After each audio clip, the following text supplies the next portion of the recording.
Buenos días, jóvenes. Vamos a dar inicio a nuestra clase de ciencia. Para ello van a observar la siguiente imagen.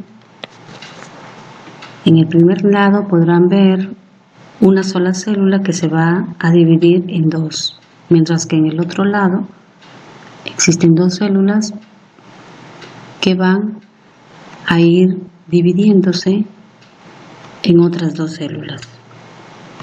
Bien. Seguro que habrás escuchado la frase células muertas de la piel. Es cierto, este órgano se renueva cada 20 o 30 días. La renovación o la generación de células no compete solo a la piel, sucede en todo el cuerpo. Si las células no se reprodujeran, los organismos no podrían vivir por mucho tiempo. Ahora respondan. ¿Todas las células se reproducen?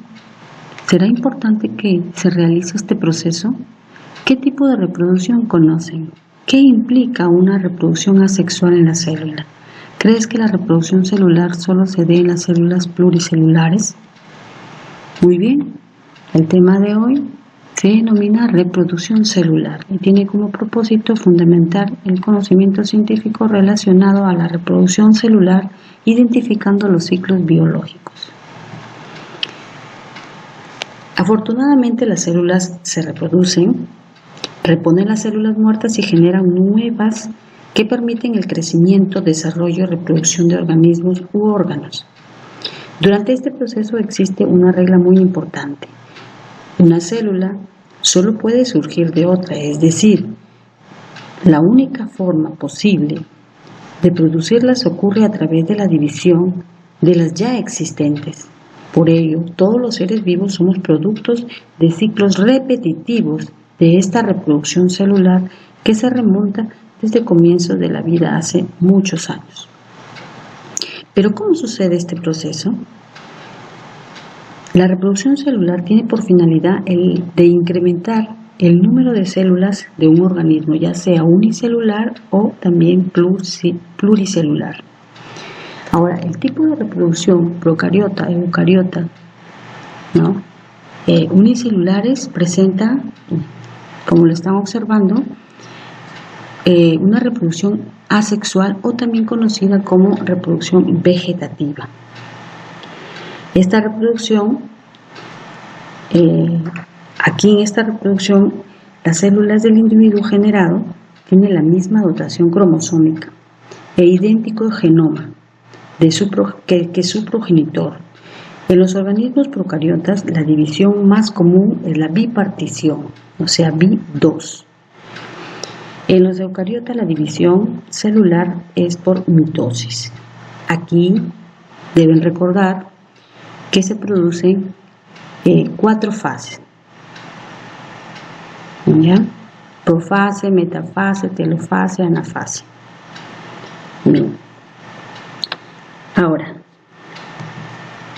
la reproducción sexual.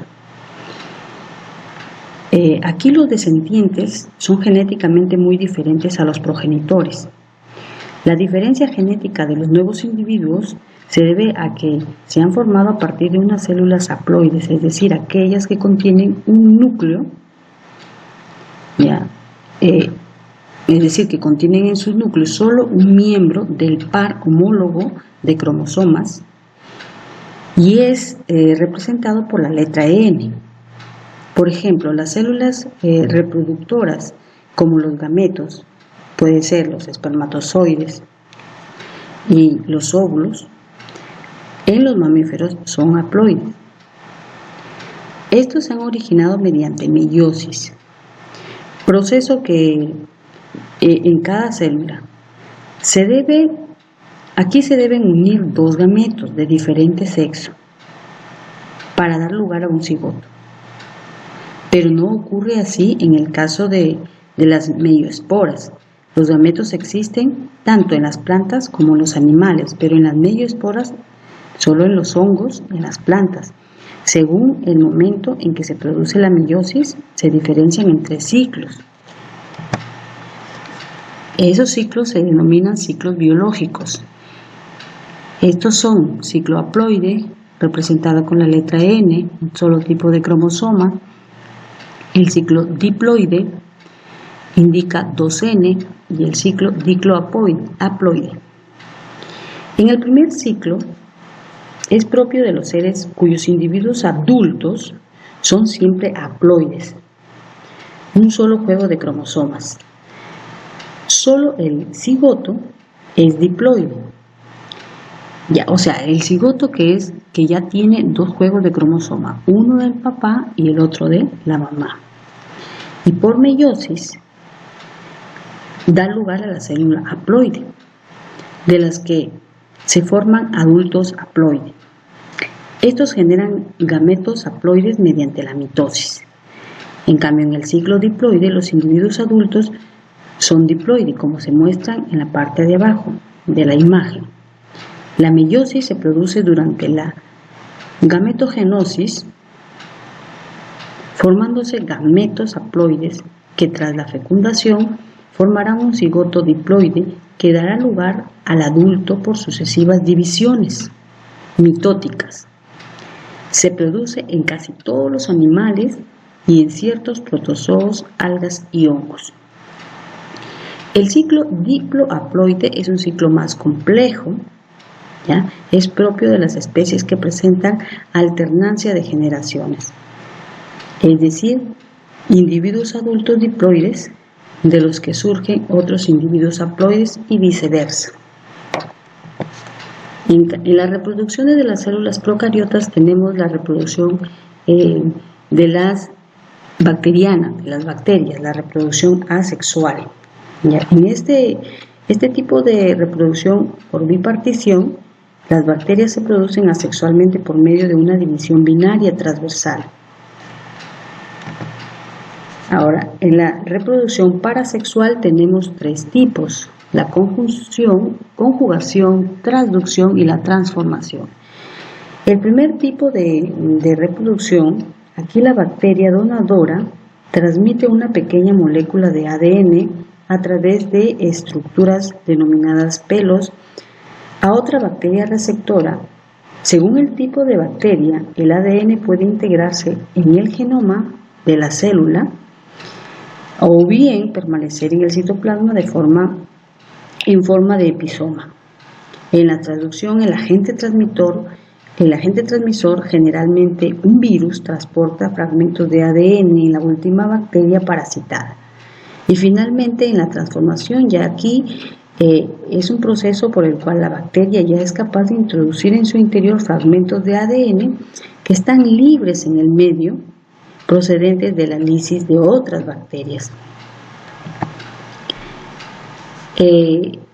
Aquí tenemos la reproducción eucariota de células eucariotas unicelulares, o sea, células que tienen una sola célula.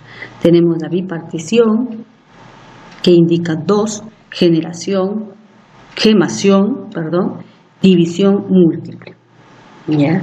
Entonces, aquí la bipartición, tenemos que este es un proceso de reproducción asexual. Consiste en la división de la célula madre en dos partes idénticas, duplicando el material genético.